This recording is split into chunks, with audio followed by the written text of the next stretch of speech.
আসসালামু আলাইকুম বন্ধুরা। বিদেশে উচ্চশিক্ষা অনেকেরই স্বপ্নের জায়গা, কিন্তু এই স্বপ্ন পূরণের লক্ষ্যে কখন কি করতে হবে, স্টেপসগুলো কি হবে, প্রথম কাজ কি করতে হবে, এর পরের কাজটা কি করতে হবে, এটা অনেকেরই অজানা বা জানা থাকলেও সঠিক নির্দেশনার অভাবে এই স্বপ্নই থেকে যায়।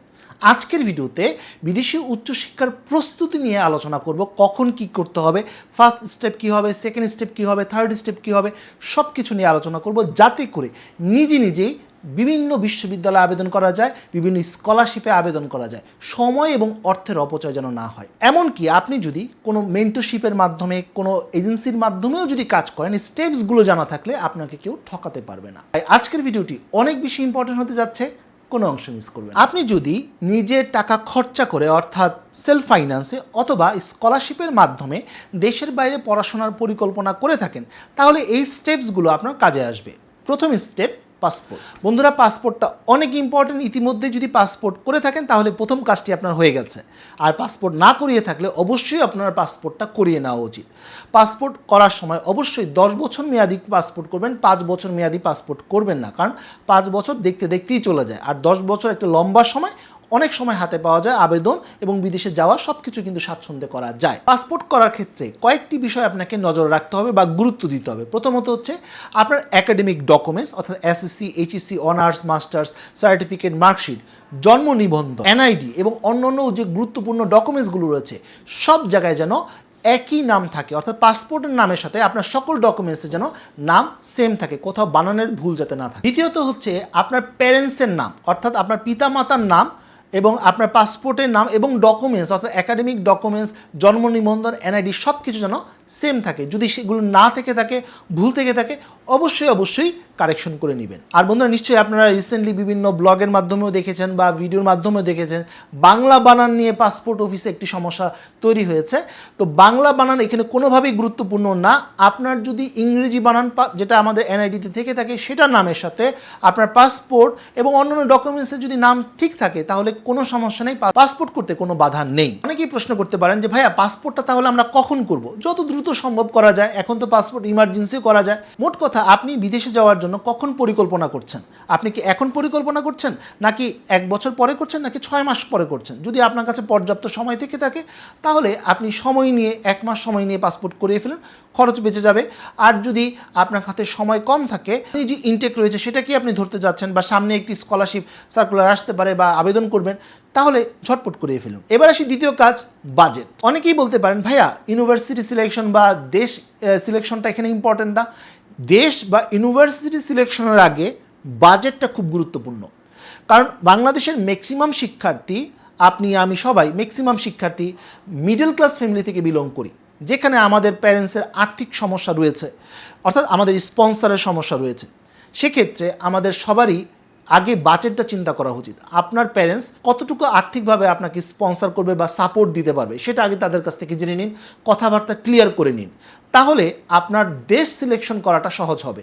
কারণ হয়তোবা আপনি তাদের সাথে কথা না বলি একটি দেশ সিলেক্ট করে গেলেন, কিন্তু সেটার যে খরচ সেটা আপনার প্যারেন্টস বিয়ার করতে পারবেন না বা সামর্থ্য তাদের নেই।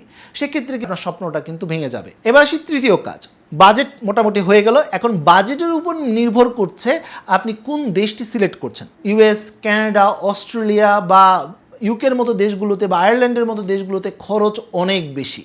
তাই যদি আপনার প্যারেন্টস সেটা দেওয়ার মতো সামর্থ্য থেকে থাকে বা এটা অ্যারেঞ্জ করার মতো সামর্থ্য রয়েছে, তাহলে অবশ্যই এই দেশগুলো চিন্তাভাবনা করতে পারেন। আর যদি সেটা না থেকে থাকে, তাহলে বাজেট অনুযায়ী আপনাকে দেশ সিলেক্ট করতে হবে। দেশ সিলেক্ট করার ক্ষেত্রে আরও বেশ কয়েকটা পয়েন্ট আপনাকে কনসিডারে আনতে হবে। প্রতিটা পয়েন্ট ইম্পর্টেন্ট বন্ধুরা, তাই নোট ডাউন করে নিন। প্রথম পয়েন্ট, দেশ নির্বাচন করার আগে আপনার একাডেমিক কোয়ালিফিকেশন, প্রফেশনাল কোয়ালিফিকেশনের উপর নির্ভর করুন বা সেটাকে একবার কনসিডারে আনুন। দ্বিতীয় পয়েন্ট হচ্ছে ইসিটিএস। অনেক দেশই ইসিটিএস চায়, হয়তোবা সেটা আপনি ফিল আপ করতে পারছেন না, তাই ওই দেশটা চয়েস করলে কিন্তু আপনি সময় এবং অর্থ দুইটাই কিন্তু আপনার নষ্ট হচ্ছে। তৃতীয় যে বিষয়টি হচ্ছে টিউশন ফিস। বন্ধুরা, এটাও খুব গুরুত্বপূর্ণ, যেটা প্রথমেই বললাম, বাজেট। অর্থাৎ বাজেট যদি চিন্তা থাকে, টিউশন ফিসটা যদি একবার আপনার হাতের নাগালে থাকলে সেই দেশগুলো আপনি চিন্তা ভাবনা করতে পারেন। আর যদি এমন হয় যে বাজেট আপনার রয়েছে কিন্তু যে দেশ আপনি চয়েস করছেন সেখানকার টিউশন ফিস আপনার নাগালের বাইরে, অথবা পার্ট টাইম জব করেও সেটা আপনি মেটাতে পারবেন না, তাই সেটা অ্যাভয়েড করাটাই ভালো। এর পরের পয়েন্ট হচ্ছে এম্বাসি। অনেক দেশের অ্যাম্বাসি রয়েছে যেটা বাংলাদেশে নেই, সেখানে ভিসা আবেদন করার জন্য হয় ভারতে বা ফিলিপিনে অথবা মালয়েশিয়ার মতো দেশগুলোতে আপনাকে যেতে হচ্ছে। আবার অনেকে এটাও চিন্তা করেন যে না, আমি এমন দেশে আবেদন করব যেটার অ্যাম্বাসি বাংলাদেশে রয়েছে, তাহলে আমার এক্সট্রা যে হ্যাসেলটা রয়েছে সেটা কিন্তু আর হচ্ছে না, সেক্ষেত্রে আমি খুব সহজেই বাংলাদেশে বসেই আবেদন করতে পারছি। আবার অনেকে এটাও চিন্তা করেন যে না, হ্যাসেল হোক কিন্তু কিছুটা কম খরচে আমি যদি যেতে পারি তাহলে তো মন্দ হয় না। আর একটা কথা আপনাদেরকে জানিয়ে রাখি, বেশিরভাগ দেশগুলো যেখানে কম খরচে আপনি পড়াশোনা করতে যেতে চাচ্ছেন, সেটা ম্যাক্সিমাম দেশের অ্যাম্বাসি কিন্তু বাংলাদেশে নেই, তাই এই ব্যাপারটাও কিন্তু আপনাকে কনসিডার আনতে হবে। তবে টোটাল কস্ট এখানে খুব গুরুত্বপূর্ণ, অর্থাৎ নেক্সট পয়েন্টে কিন্তু টোটাল কস্ট, অর্থাৎ আপনি একটা দেশে যাচ্ছেন, সেখানে আবেদন থেকে শুরু করে ভিসা হওয়া এবং ফ্লাই করা পর্যন্ত কতটুকু খরচ হতে পারে সেটা টুকটাক একটা রাফ হিসাব করে নিতে পারেন। আর যেই দেশগুলোর অ্যাম্বাসি বাংলাদেশে নেই, আপনাকে থার্ড কোনো কান্ট্রিতে ফ্লাই করে যেতে হচ্ছে, সেটার খরচ কত, সব মিলিয়ে যদি আপনি ইকুয়েশন করে দেখেন যে আপনার বাজেটের মধ্যে হচ্ছে, তাহলে অবশ্যই আপনি আবেদন করতে পারেন। এর পরের পয়েন্টটি হচ্ছে অ্যাপ্লিকেশন ফি। অনেক দেশে অ্যাপ্লিকেশন ফি রয়েছে, আবার অনেক দেশে অ্যাপ্লিকেশন ফি নেই। আপনার কাছে যদি অ্যাপ্লিকেশন ফিটা অনেক বেশি গুরুত্বপূর্ণ হয়ে থাকে, তাহলে এটাকেও কনসিডারে আনতে হবে। কারণ অনেক সময় দেখা যায় যে একটা দেশে আবেদন করতে গেলে প্রায় 15 থেকে 30,000 টাকা পর্যন্ত খরচা হতে পারে। আবার অনেক দেশে আবেদন করার ক্ষেত্রে 5 থেকে 6,000 টাকা বা 10,000 টাকা খরচা হয়। আবার কোনো কোনো দেশে আবেদন করার জন্য কোনো টাকা পয়সাই খরচ হয় না। সর্বশেষ 3টি পয়েন্ট রয়েছে দেশ সিলেকশনের ক্ষেত্রে। একটি হচ্ছে স্পাউস।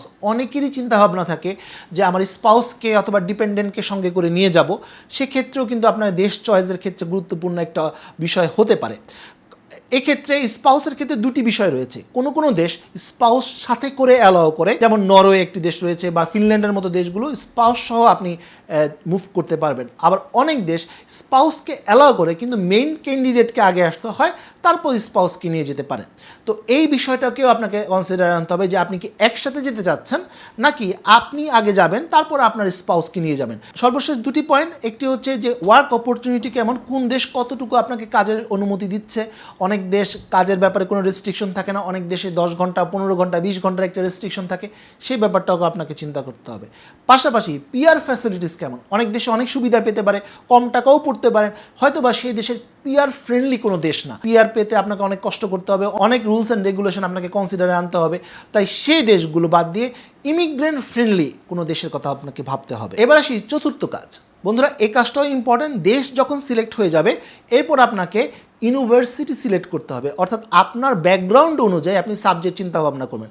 কেন ব্যাকগ্রাউন্ডের কথা বলছি?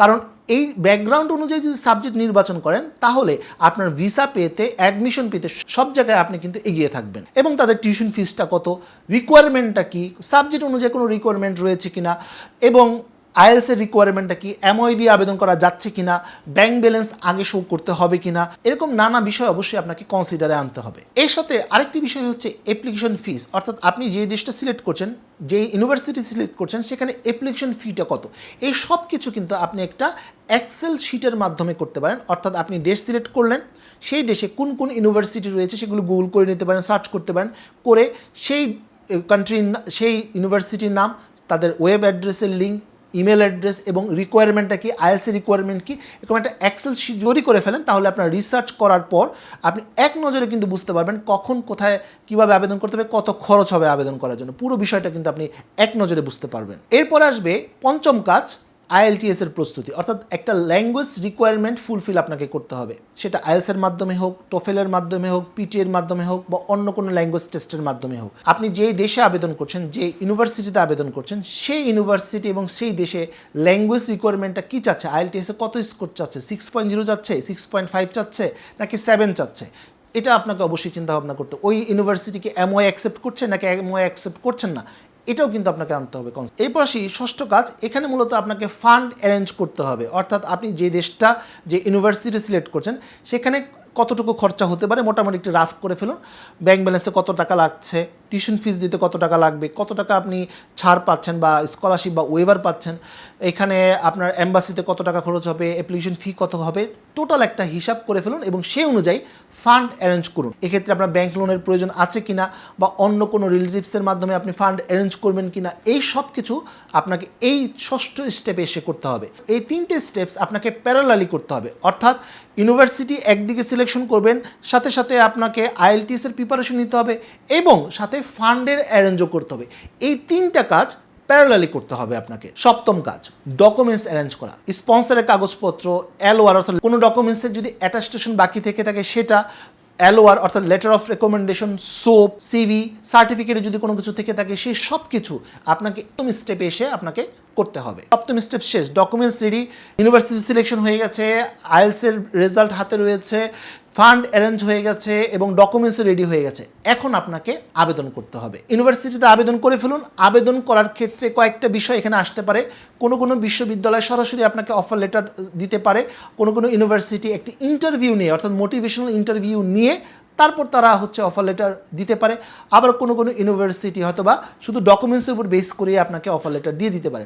মোট কথা, আপনি যে ইউনিভার্সিটি সিলেক্ট করছেন সেটার ধরন অনুযায়ী প্রস্তুতি নিন। ইউনিভার্সিটি আবেদন করার ক্ষেত্রে আরেকটি বিষয় আপনাকে সম্পর্ক হিসাবে বলে দিই, সেটি হচ্ছে যখন আপনি ইউনিভার্সিটিতে আবেদন করবেন অবশ্যই ইউনিভার্সিটিকে মেইল করে জিজ্ঞেস করবেন আপনার জন্য কোনো স্কলারশিপ অ্যাভেলেবেল রয়েছে কিনা, বা তারা এই ব্যাপারে কনসিডার করবে কিনা, বা কী শর্ত পূরণ করলে আপনি একটি স্কলারশিপ পেয়ে যেতে পারেন। অবশ্যই এটা তাদেরকে জিজ্ঞেস করবেন। ইউনিভার্সিটিতে আবেদন হয়ে গেল। এবার আসি নবম কাজ। যদি ইউনিভার্সিটি থেকে পজিটিভ রেসপন্স আসে সেক্ষেত্রে দুইভাবে আসতে পারে। একটা হচ্ছে আপনাকে স্কলারশিপ দেওয়া হয়েছে ফুল ফ্রি, আপনাকে আনকন্ডিশনাল অফার লেটার দিয়ে দেওয়া হয়েছে, ভিসার জন্য আবেদন করবেন। আর যদি কন্ডিশনাল অফার লেটার দেয় সেক্ষেত্রে আপনাকে টিউশন ফি পে করতে হবে। সেক্ষেত্রে কোন ব্যাংক টিউশন ফির জন্য ভালো, কোথায় কীভাবে টিউশন ফি দেওয়া যেতে পারে, এই বিষয়গুলো নিয়ে আপনাকে ভাবতে হবে। ভিসা প্রিপারেশন কোন ব্যাংক ভালো হবে, এই বিষয়গুলো নিয়ে আলাদা কোনো ভিডিওতে আলোচনা করব, কারণ আজকের ভিডিওটা এমনি অনেক বড় হয়ে যাচ্ছে। বন্ধুরা, সর্বশেষ একটি বিষয় নিয়ে আলোচনা করতে চাই, সেটা হচ্ছে ইনটেক। সচরাচর দেখা যায় দুটি ইনটেকে শিক্ষার্থীদের না হয়, একটি হচ্ছে সেপ্টেম্বর ইনটেক এবং আরেকটি হচ্ছে ফেব্রুয়ারি ইনটেক। দেশ অনুযায়ী ইনটেকগুলো আলাদা হতে পারে। ইউরোপের ক্ষেত্রে ম্যাক্সিমাম সেপ্টেম্বর ইনটেকে সবচেয়ে বেশি শিক্ষার্থীদেরকে না হয়, ফেব্রুয়ারি ইনটেকে কিছুটা কম না হয়। তাই আপনি যে দেশগুলো সিলেক্ট করছেন সেই দেশের ইনটেক অনুযায়ী আপনাকে কিন্তু প্রিপারেশন নিতে হবে। আপনি যে ইনটেকটাই ধরেন না কেন, সেই ইনটেকের কমপক্ষে 5 থেকে 6 মাস আগে আপনাকে প্রিপারেশন শুরু করে দিতে হবে। অর্থাৎ যে স্টেপসগুলোর কথা বললাম এই স্টেপসগুলো আপনাকে কমপ্লিট করা শুরু করে দিতে হবে। তো বন্ধুরা, এই ছিল আজকের মতো ভিডিও। আশা করি তথ্যগুলো আপনাদের কাজে আসবে এবং তথ্যগুলো কাজে লাগিয়ে উচ্চশিক্ষার স্বপ্ন আপনি পূরণ করতে পারবেন।